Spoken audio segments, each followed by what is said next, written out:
Good morning. आज हम मध्य प्रदेश में जनजातियों से संबंधित संवैधानिक प्रावधान टॉपिक पर चर्चा कर रहे हैं। हम इनके लिए संवैधानिक प्रावधान जो भी बनाए गए हमारे भारतीय संविधान में एसटी के लिए, वो टॉपिक हम डिटेल में देखेंगे। जिसके अंतर्गत हम सबसे पहली चीज़ देखते हैं कि भारतीय संविधान के अनुसार अनुच्छेद 366(25) भारतीय संविधान के अनुसार अनुच्छेद 366(25) के अनुसार जनजाति से तात्पर्य उन जनजाति एवं समुदाय एवं अंशों और समूहों से है जो संविधान के अनुच्छेद 342 के तहत अनुसूचित जनजाति के रूप में माने गए हैं।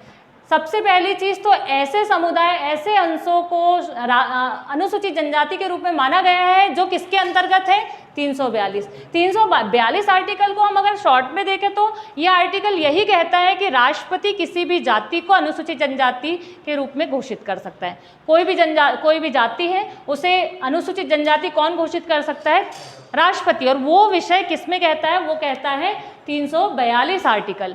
आया आपको समझ में? मैंने कहा कि भारतीय संविधान में ये बताया गया 366(25) आर्टिकल में कि इसके अनुसार जनजाति से तात्पर्य क्या है? तो ऐसी जनजाति, ऐसे समूह जो किसमें वर्णित है? 342 में। 342 में क्या वर्णित है? इसमें यही दिया गया है कि राष्ट्रपति किसी भी जाति को अनुसूचित जनजाति घोषित कर सकता है। अब सबसे पहला हम अनुसूचित जनजातियों में देखें तो अनुसूचित जनजातियों के जो संवैधानिक प्रावधान है इन्हें हम अलग अलग विषय पर देखेंगे। इसमें हम सुरक्षा संबंधी उपाय देखेंगे कि इनकी सुरक्षा के संबंध में कौन कौन से आर्टिकल दिए गए हैं।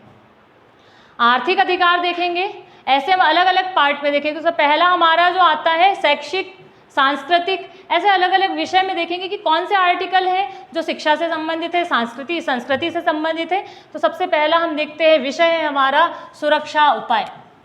सुरक्षा उपाय से संबंधित हमारे इस भारतीय संविधान में एक आर्टिकल है, कौन सा? 16 आर्टिकल कहता है लोक नियोजन में अवसर की समानता। लोक नियोजन में अवसर की समानता है। सुरक्षा संबंधी उपाय बताया गया है किसमें? आर्टिकल 16 में। और 16 का विषय क्या है? लोक नियोजन में अवसर की समानता। अब इसमें 3 आर्टिकल दिए गए हैं, ठीक है? 3 आर्टिकल इसमें दिए गए हैं। एक है 16(4), दूसरा 16(4)A, तीसरा 16(4)B, है ना? तो 16(4) में क्या दिया गया है? राज्य में पर्याप्त प्रतिनिधित्व को सुनिश्चित करने के लिए। पर्याप्त प्रतिनिधित्व कहाँ पर? राज्यों में पर्याप्त प्रतिनिधित्व को सुनिश्चित करने के लिए पिछड़े वर्ग जो है उनके लिए आरक्षण के प्रावधान का अधिकार दिया गया है। मतलब हम आरक्षण के प्रावधान का अधिकार किस में है? आर्टिकल 16(4) में है। 16(4) में राज्यों में पर्याप्त प्रतिनिधित्व को सुनिश्चित करने के लिए क्या है? आरक्षण के प्रावधान का अधिकार 16(4) के अंतर्गत दिया गया है। जबकि 16 डायरेक्ट हम पूरे के साथ में एक साथ अगर देखें तो लोक नियोजन में अवसर की समानता, यही तो सुरक्षा संबंधी उपाय है किसके? अनुसूचित जनजाति के लिए, है ना? अब हम देखते हैं 16(4)A। 16(4)A जो है इसमें ST, SC, OBC, हम ST, SC की बात करें, हम तो सिर्फ ST की बात करें तो ST में पदोन्नति के लिए, अनुसूचित जनजाति में पदोन्नति के लिए आरक्षण का प्रावधान। अनुसूचित जनजातियों में पदोन्नति के लिए आरक्षण का प्रावधान। यहाँ भी आरक्षण देखा, यहाँ भी आरक्षण देखा। यहाँ पे पदोन्नति के लिए आरक्षण का प्रावधान और यहाँ पे राज्यों में पर्याप्त प्रतिनिधित्व को सुनिश्चित करने के लिए आरक्षण। दोनों है आरक्षण संबंधी, 4 और 4A। 16(4), 16(4)A। और 16 क्या कहता है? लोक नियोजन में अवसर की समानता। अगला हम देखते हैं 16(4)B। 50% आरक्षण की सीमा को निर्धारित करने के लिए। आप जानते हैं कि 50% आरक्षण, है ना, इसकी सीमा को निर्धारित करने के लिए बैकलॉग रिक्तियों को चालू वर्ष में रिक्तियों के साथ नहीं माना जाएगा। बैकलॉग रिक्तियों को चालू वर्ष में रिक्तियों के साथ नहीं माना जाएगा। ये कौन कहता है? 16B आर्टिकल कहता है। तो आया बेटा समझ में? आर्टिकल 16 लोक नियोजन में अवसर की समानता। इसके पहले हमने आर्टिकल 342 देखे। 342 क्या कहता है? राष्ट्रपति किसी भी जाति को अनुसूचित जनजाति घोषित कर सकते हैं, ठीक है? और 366 बताए गए हैं कि कैसी जातियाँ किस आर्टिकल में वर्णित है। तो हमने 366(25) देखे कि 25 के अनुसार 366(25) अनुच्छेद जो इसके अनुसार जनजाति से तात्पर्य क्या है? तो जनजाति से तात्पर्य उन जनजाति के समुदाय एवं अंशों से अथवा समूहों से है जो संविधान के अनुच्छेद किसमें वर्णित है? 342 के तहत अनुसूचित जनजाति के रूप में माने गए हैं। आया आपको समझ में? ये जिसमें मतलब किसमें कौन सी अनुसूचित जनजातियाँ मानी गई है? 342 में मानी गई है। और ऐसी जनजातियाँ जो है विषय इसमें दिया गया है, किसमें? 366-25 में, जिसमें हमने सबसे पहले सुरक्षा उपाय देखे। सुरक्षा उपाय संबंधी जो है ये आर्टिकल क्या कहता है? 16 में लोक नियोजन में अफसर की समानता है। और हमने 3 आर्टिकल देखे, तीनों आर्टिकल आरक्षण से संबंधित हैं। आ गया समझ में? ये हमारा कंप्लीट हुआ आर्टिकल 16।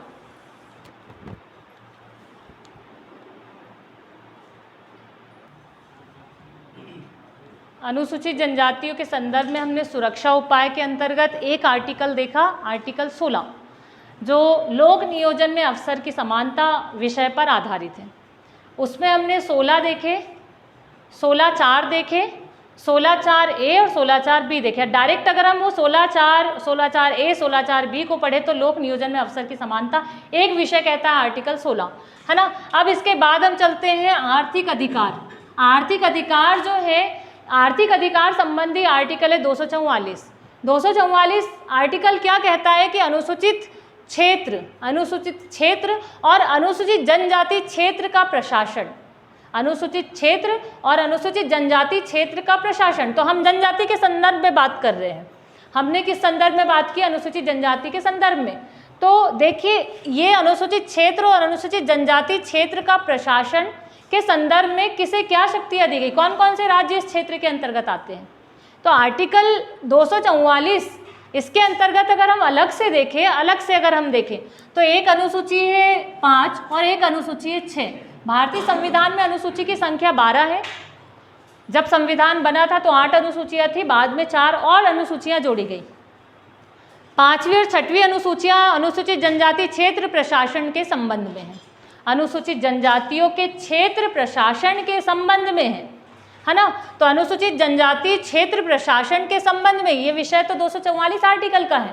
244 आर्टिकल में कौन कौन से क्षेत्र हैं जो अनुसूचित जनजाति क्षेत्र में आते हैं? तो अनुसूची 5 जो है इसके अंतर्गत 10 राज्य अनुसूचित जनजाति संबंधी बताए गए हैं। आंध्र प्रदेश, छत्तीसगढ़, गुजरात, हिमाचल प्रदेश, मध्य प्रदेश, झारखंड, महाराष्ट्र, उड़ीसा, राजस्थान और तेलंगाना। ये 10 राज्य किस अनुसूची में शामिल किए गए? 5वीं अनुसूची में।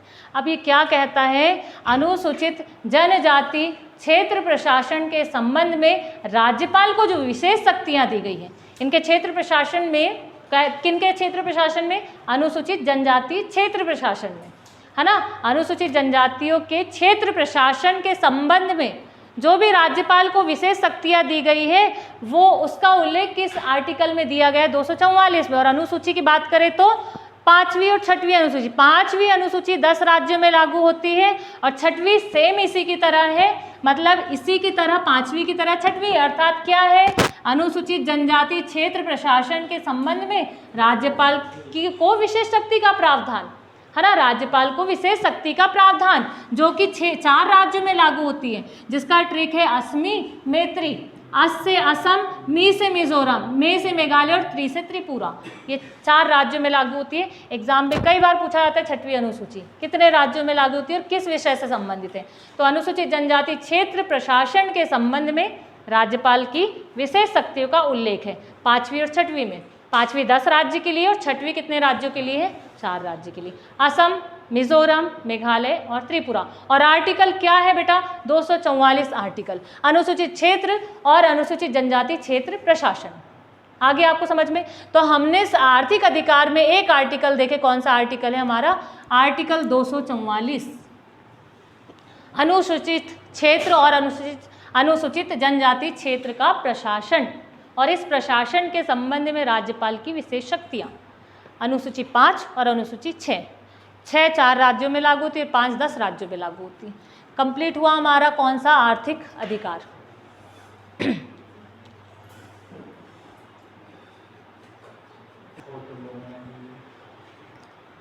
अगला हमारा सामाजिक अधिकार संबंधी हम आर्टिकल देख रहे हैं। सामाजिक अधिकार संबंधी 3 आर्टिकल है, आर्टिकल 17, आर्टिकल 23 और आर्टिकल 24। आर्टिकल 17 क्या कहता है? अस्पृश्यता का अंत। अस्पृश्यता अर्थात छुआछूत का अंत, ये विषय किसके अंतर्गत दिया गया? अनुच्छेद 17 में दिया गया है सामाजिक अधिकार संबंधी, है ना। तो पहला जो अनुच्छेद है, अनुच्छेद 17 है, जो क्या कहता है? अस्पृश्यता का अंत। अनुच्छेद 23, बंधुआ मजदूरी या किसी भी व्यक्ति से जबरदस्ती काम, किसी भी बच्चे से जबरदस्ती काम कोई भी नहीं करवा सकता। आज भी चलती है वैसे बंधुआ मजदूरी, है ना। तो बंधुआ मजदूरी, मानव दुर्व्यापार और बाल श्रम पर प्रतिषेध, मतलब मानव दुर्व्यापार और बाल श्रम पर प्रतिषेध कौन सा आर्टिकल कहता है? आर्टिकल 23। अर्थात हम बंधुआ मजदूरी पर प्रतिबंध, ये इसका उल्लेख किस आर्टिकल में है? 23 में दिया गया है। और 14 वर्ष से कम उम्र के बच्चों से कारखाने आदि में काम करवाने पर प्रतिबंध जो दिया गया है वो किस आर्टिकल में दिया गया है? आर्टिकल 24। हमारे यहाँ पे आज भी क्या होता है? अनुसूचित जनजाति जो जिले हैं मध्य प्रदेश की बात करें, अन्य राज्यों की बात करें, तो जो बहुत ही पिछड़े लोग हैं वो क्या करते हैं? अपने बच्चों को 2000-3000 में 1 साल के लिए काम के लिए भेज देते हैं कि भाई 3000-4000 में भेज दिए बच्चों को, बेचारे छोटे छोटे बच्चे दूसरे शहर में जाके काम करते हैं। वही कहलाती बंधुआ मजदूरी। पूरी तरह से समाप्त नहीं हुई, आज भी ये बंधुआ मजदूरी जो है ये देखने मिलती है पिछड़े, मतलब हमारे कई ऐसे शहरों में, है ना। होता सीक्रेट है लेकिन कोई किसी को बताता नहीं, लेकिन है बंधुआ मजदूरी। तो ये बंधुआ मजदूरी संबंधी प्रतिषेध किस में दिया गया? आर्टिकल 23। और 14 वर्ष से कम उम्र के बच्चों को कारखानों आदि में काम पर प्रतिबंध दिया गया किस आर्टिकल में? 24 में। अस्पृश्यता का अंत 17 आर्टिकल। आया आपको समझ में? ये तीनों आर्टिकल किससे संबंधित है? सामाजिक अधिकार संबंधी अनुच्छेद 17, अनुच्छेद 23 और अनुच्छेद 24। आगे समझ में सभी को? नेक्स्ट हम देखते हैं आर्टिकल, अगला है शैक्षिक और सांस्कृतिक अधिकार संबंधी प्रावधान। भारतीय संविधान में अनुसूचित जनजातियों के लिए शैक्षिक और सांस्कृतिक अधिकार संबंधी कौन कौन से प्रावधानों का किस आर्टिकल में उल्लेख किया गया है? तो 3 आर्टिकल है, 15, 46 और 350। 15 आर्टिकल कहता है धर्म, मूलवंश, जाति, जन्म स्थान, लिंग के आधार पर भेदभाव का प्रतिषेध या विभेद का प्रतिषेध करता है। कौन सा आर्टिकल? आर्टिकल 15। ठीक है। 15 के बाद अगला आर्टिकल है हमारा आर्टिकल 46। तो 46 में ST/SC और जो भी दुर्लभ वर्ग है, ST/SC और दुर्लभ वर्ग के शैक्षणिक एवं आर्थिक हितों की रक्षा, ऐसे वर्गों के शैक्षणिक और आर्थिक हितों की रक्षा का उल्लेख किसमें दिया गया? 46 में। ST/SC और दुर्लभ वर्ग, जो भी दुर्लभ वर्ग है, इनके शैक्षणिक और आर्थिक हितों की रक्षा का वर्णन किया गया है किस आर्टिकल में? 46 में। 350 आर्टिकल विशिष्ट भाषाएं, लिपियां एवं संस्कृति, जो भी भाषाएं, जो भी लिपियां हैं और जो भी संस्कृति है अनुसूचित जनजाति के संदर्भ में, है ना, तो इनके संरक्षण के अधिकारों का प्रावधान दिया गया 350 में। 3 आर्टिकल हो गए। पहला हमने शैक्षिक और सांस्कृतिक अधिकार संबंधी 3 आर्टिकल देखे। 15 में दिया गया धर्म, मूलवंश, जाति, जन्म स्थान, लिंग के आधार पर भेदभाव का प्रतिषेध या विभेद का प्रतिषेध करता है। 46 क्या है? ST/SC और जो भी दुर्लभ वर्ग है, ऐसे दुर्लभ वर्गों के लिए शैक्षणिक और आर्थिक हितों की रक्षा 46 में दी गई है। 350 में क्या दिया गया? विशिष्ट भाषाएं, लिपियां एवं संस्कृति के संरक्षण के अधिकारों का प्रावधान दिया गया आर्टिकल 350 में। अब ये हमने अलग अलग पार्ट में पढ़े। अब हम देखते हैं अन्य उपबंध जो किस आर्टिकल के अंतर्गत किए गए हैं। चलिए यहाँ तक देख लीजिए आप लोग एक बार।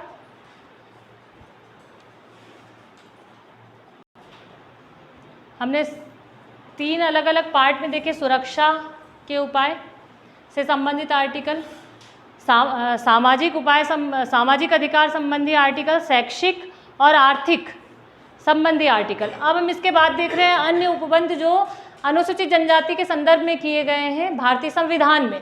अन्य उपबंध में कुछ आर्टिकल है जिसे हमें अलग से पढ़ना है। सबसे पहला 19, अनुच्छेद 19 कहता है वाक एवं अभिव्यक्ति की स्वतंत्रता। अभिव्यक्ति की स्वतंत्रता का विषय किसमें दिया गया है? अनुच्छेद 19 में। दूसरा है अनुच्छेद 29। तो 29 जैसा हमने 350 देखे अभी, लगभग उसी के समान है 29। 29 भारत में किसी भी भाग में रहने वाले नागरिकों के किसी भी अनुभाग को जिसको अपनी बोली, भाषा, लिपि, संस्कृति को सुरक्षित रखने का अधिकार दिया गया है। यह अधिकार किस आर्टिकल के तहत दिया गया? आर्टिकल 29 के तहत दिया गया। 164 में दिया गया है मध्य प्रदेश, छत्तीसगढ़, उड़ीसा और झारखंड राज्य, मध्य प्रदेश, छत्तीसगढ़, उड़ीसा, झारखंड राज्यों में जनजातियों के कल्याण के लिए अलग से जनजाति मंत्रालय, अलग से पृथक जनजाति मंत्रालय का उल्लेख किसमें है? 164 में दिया गया है। मध्य प्रदेश, छत्तीसगढ़, उड़ीसा, झारखंड राज्यों में जनजातियों के कल्याण के लिए पृथक जनजाति मंत्रालय किसमें दिए गए? 164 में दिया गया। 243 घ और 243 न। घ में दिया गया है पंचायतों में आरक्षण और न में दिया गया है नगरपालिका में आरक्षण। इसके बाद हम 275 पर आते हैं। 275 5वीं और 6वीं अनुसूची जो है के अधीन विशेषकृत राज्य, 5वीं अनुसूची में हमने 10 राज्य पढ़े, 6वीं अनुसूची में हमने 4 राज्य पढ़े। इसके अधीन मतलब ST SC संबंधी दोनों, है ना, जो राज्य हैं, इन राज्यों को अनुदान सहायता जो दी जाती है उसका उल्लेख किया गया 275 में। और अगला है 330, 332। 330 में हमारे भारत में जो लोकसभा चुनाव होते हैं इनमें आरक्षण, अनुसूचित जाति एवं जनजातियों को आरक्षण दिया गया है। कौन से चुनाव में? लोकसभा चुनाव में।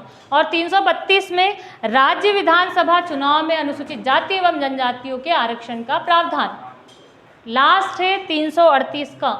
पहले केवल 338 आर्टिकल था जो राष्ट्रीय अनुसूचित जाति एवं जनजाति आयोग का उसमें उल्लेख था, फिर उसे संशोधित किया गया, 338 क बना। तो 338 क में राष्ट्रीय अनुसूचित जनजाति आयोग का उल्लेख किया गया है। सबसे पहले मैंने जो आर्टिकल बताई थी 366, 25, हम अगर डायरेक्ट देखें तो अनुसूचित जनजातियों की परिभाषा दी गई है कि भाई कैसे वर्गों को 324 आर्टिकल में के तहत मतलब राष्ट्रपति जो है वो अनुसूचित जनजाति घोषित कर सकता है। तो वही परिभाषा 366, 25 में मतलब अनुसूचित जनजाति की परिभाषा 366, 25 में दी गई है। और 324 में क्या दिया गया है? राष्ट्रपति किसी भी जाति को अनुसूचित जनजाति घोषित कर सकता है।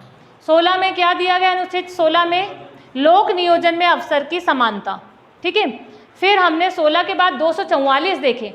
244 में अनुसूचित जनजाति क्षेत्र प्रशासन के संदर्भ में राज्यपाल को विशेष शक्तियाँ, जो कि 6वीं और 5वीं अनुसूची दोनों में है। दोनों के बारे में मैंने आपको पहले बता चुकी हूँ। और वही हमने बाकी के अन्य उपबंध देखे, तो अन्य उपबंध ये कंप्लीट हुए हमारे। लोकसभा चुनाव में अनुसूचित जाति एवं जनजाति को आरक्षण 330 और विधानसभा चुनाव में आरक्षण 332। नगर पालिका में आरक्षण 243 न और पंचायत में आरक्षण 243 घ।